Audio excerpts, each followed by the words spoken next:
Oi, gente, tudo bem? Iremos apresentar agora um trabalho prático 5 da matéria Teoria da Produção Habitacional do curso de Arquitetura e Urbanismo da PUC Minas. Nosso grupo é composto por Cecília Abad, Eduarda Simini e Sabrina Guedes. Temos a orientadora Viviane Zerlotini. Iremos falar um pouco sobre a tipologia Fundação Casa Popular em Belo Horizonte, Minas Gerais. Bom, vamos começar falando um pouco sobre Caiçara Adelaide, que é o bairro onde está localizada a nossa tipologia, no qual a gente escolheu para agregar o trabalho. Iniciando aqui falando um pouquinho sobre Belo Horizonte, que foi inaugurada em 1897, Foi uma cidade no qual foi projetada para existir de uma determinada maneira, mas acabou sendo de segundo plano. E nessa, uma característica que a gente pode destacar que é uma cidade que não surgiu de ocupação espontânea de um espaço por um grupo de pessoas, e sim foi projetada de outra forma, no qual abrangesse vários espaços para melhor localização e habitação das pessoas. Bom, o Caiçaras, em geral, ele formou a partir de pequenas vilas, Temos aqui no slide mostrando um pouquinho, que é São Geraldo, Vila Araci, Alto dos Caiçaras, Vila Adelaide. Enfim, algumas delas já foram aprovadas na década de 1920, mas algumas não foram tão ocupadas como as outras. E nessa, no bairro Caiçara Adelaide, foi construído também o conjunto habitacional Presidente Juscelino Kubitschek, que é o que a gente escolheu para falar um pouco sobre a tipologia. Destacamos algumas informações importantes sobre o Caiçara Adelaide, começando com a origem do nome, que é a origem indígena em Tupi-Guarani, Caiçara, no qual significa limite, cerca de galhos ou varas também. Teve outros nomes no início, como Vila Adelaide. A origem do bairro foi no loteamento de Vila Adelaide, aprovado lá em 1950. A antiga casa do senhor João Nogueira e Dona Adelaide é como se fosse uma referência urbana do passado para esse bairro, no qual foram os pioneiros da Vila Adelaide. Então, assim, é algo que vem projetado há um determinado tempo e que hoje a tipologia acaba agregando o local. Temos agora o primeiro tópico, que é a identificação da tipologia habitacional do conjunto residencial Juscelino Kubitschek, no qual fica localizado no bairro Caiçara Adelaide, em Belo Horizonte, Minas Gerais. Foi inaugurado em 1º de maio de 1858, construído na execução do planejamento para 1957, do Programa Habitacional JK. E assim, segue também um programa do FCP, que é a Fundação da Casa Popular. Temos aqui mostrando uns mapas importantes, O primeiro mapa é o mapa de Minas Gerais, destacando a região metropolitana de Belo Horizonte. Depois o mapinha em Belo Horizonte, depois destacando ainda assim a região noroeste de BH. E por fim, onde está localizado o bairro Caiçara Adelaide. Tanto que dá para ver que tem umas linhas em pontilhado, que é onde está localizado o conjunto residencial JK, que é o residencial que escolhemos para falar um pouco sobre a tipologia. Trouxemos também aqui um assunto extremamente importante, que é a bacia, no qual compõe uma parte do bairro Caiçara Adelaide. Temos 2 mapinhas aí. O primeiro tem a delimitação da Caiçara Adelaide, do bairro, e em azul temos o córrego da bacia. No outro mapa tem também a delimitação Caiçara Adelaide, e em roxo tem a área com risco de erosão e escoamento. O núcleo integrado Cascatinha é o que faz parte do Bacia, ou seja, ele trabalha a montante, na região em que ele se encontra as nascentes principais do córrego Engenho Nogueira. Toda a região ela acaba se situando nas bacias do Onça e Arrudas. A bacia do córrego Ressaca ela se situa na porção norte de seu território, como também integra a bacia da Pampulha, do Onça, sendo formada pelos córregos coqueiros, Taiobás, Glória e Flor d'Água. E só para constar também, nesse slide da Fundação Casa Popular, FCP, foi o primeiro órgão federal criado com competência específica na área de desenvolvimento habitacional e urbano.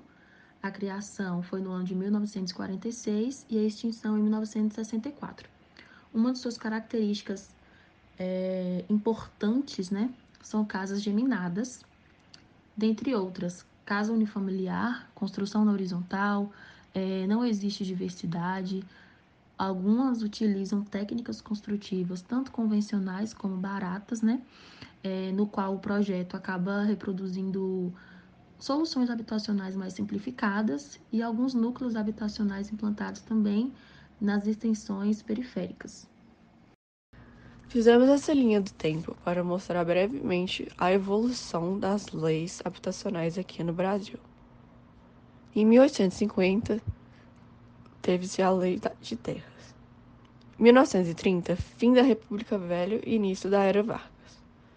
Em 1939 a 1945, teve a criação do BNH.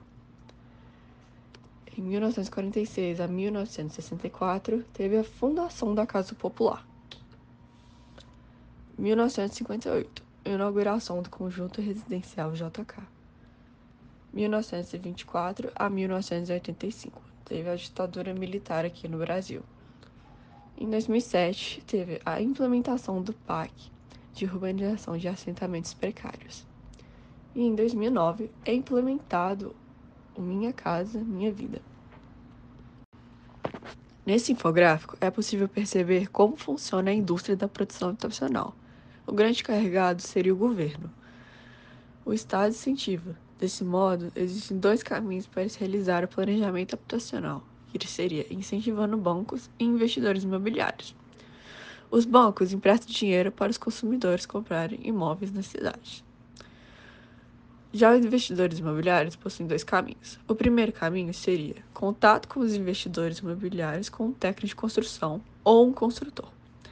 O técnico de construção irá discutir a concepção de um projeto habitacional com arquitetos, engenheiros e especialistas para colocar a concepção em prática.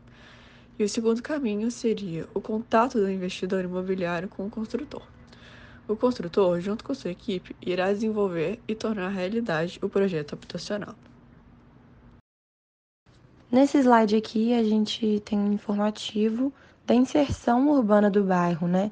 Dentro do estado de Minas Gerais e dentro da região metropolitana de Belo Horizonte, né? Com relação à mancha urbana, né, a gente dispôs aí 3 mapas, representando diferentes décadas do bairro, né, mostrando aí como que a urbanização se desenvolveu. Começando aí pelo ano de 1935, o bairro ainda era composto por fazendas, por chácaras, então a urbanização era baixa. Depois passamos para o ano de 1950, que foi o início da venda das fazendas e a divisão desses lotes das fazendas, né? E aí isso incentivou com que as pessoas fossem ocupando esses lotes, né? A gente pode ver uma urbanização média.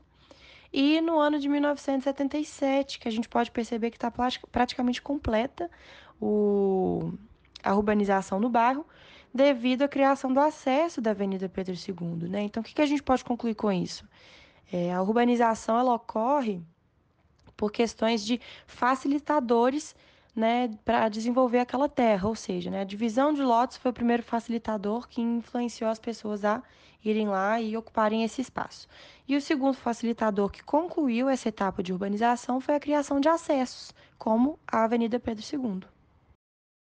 A implantação da tipologia habitacional, né, ainda permanecendo na questão do uso e da urbanização do bairro, a gente fez algumas pontuações.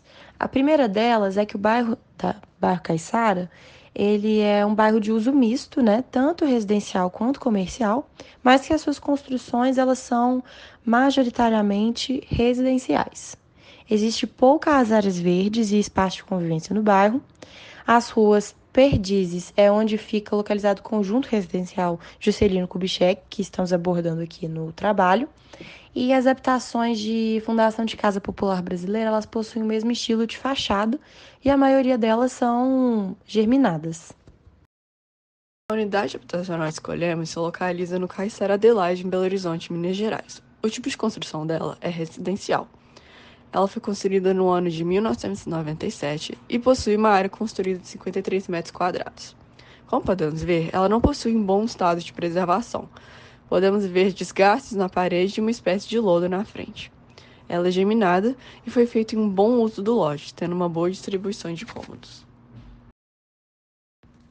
Fizemos uma análise da tecnologia construtiva da habitação. Como fundação, eles utilizaram radier, que funciona como laje de concreto armado que recebe todo o peso da construção e o divide de forma igualitária por todo o terreno. Também foi utilizada alvenaria autoportante. As coberturas dessa casa são feitas de telha cerâmica e as vedações foram usadas alvenaria estrutural. Já nas instalações, percebemos que o bairro possui instalações elétricas, hidráulicas, de esgoto e de rede telefônica. Depois de conversar com a nossa entrevistada, a gente pôde perceber algumas falhas, assim, tanto nas questões arquitetônicas das casas que a gente teve acesso, quanto da questão de desenvolvimento urbano do bairro, né? Começando com as falhas arquitetônicas, a gente pode perceber que nessas casas que a gente foi, carecia, assim, de isolamento acústico, a iluminação e a ventilação não eram muito bem aproveitadas, né? E com relação ao desenvolvimento urbano, a gente percebeu que o bairro carece de áreas urbanas públicas sustentáveis, assim, verdes, que além de serem boas para criar um microclima, né, ser um ambiente agradável, também são áreas importantes para a socialização dos residentes do bairro. Além disso, a gente também percebeu que os acessos assim aos postos de saúde é uma reclamação super em pauta no bairro, principalmente por causa das linhas de ônibus que não são muito bem desenvolvidas, que não foram bem colocadas, e o acesso usando aplicativo ou táxi é muito caro. Então, depois de analisar essas questões arquitetônicas, esses problemas com relação à iluminação, ventilação e acústica, a gente ponderou aqui algumas soluções que podem mitigar esses problemas nas casas, né? Primeiramente, começando com a janela, né? Sempre que puder, deixar a janela aberta para possibilitar uma melhor circulação do ar, além de melhorar um pouco da iluminação. E a possibilidade também de implementar o uso de janelas anti-ruídos. Com relação aos espelhos, o espelho ele reflete a luz, então ele torna o ambiente mais iluminado e assim colabora com o aproveitamento da luz ambiente. O ventilador, em locais mais altos da casa, permite a troca de calor de forma uniforme e eficaz, né? Então, a ventilação ela entra pela janela, o ventilador cria essa corrente e facilita essa troca, né? E, por último, as plantas. As plantas também melhoram a umidade da casa, resultando em um microclima, né, na casa, um ambiente mais aconchegante e fresco. Então, como foi abordado em uns slides anteriores, né, a principal reclamação dos entrevistados para esse trabalho foi realmente a dificuldade de acesso aos postos principais de saúde do bairro, porque as linhas de ônibus não estão atendendo, não estão bem colocadas, não estão bem divididas.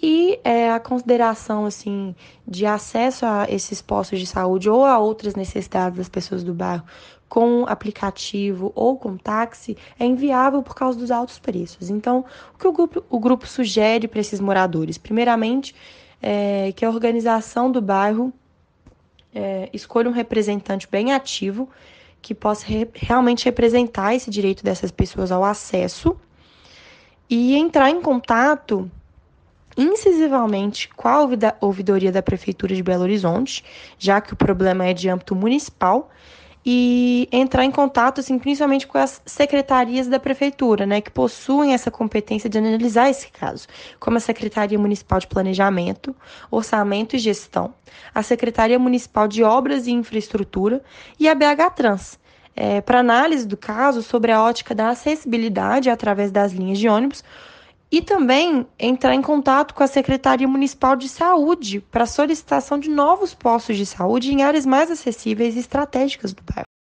Para finalizar o trabalho, o grupo agradece a ajuda dos entrevistados aos seus relatos e também agradecemos a colaboração da nossa orientadora Vivi.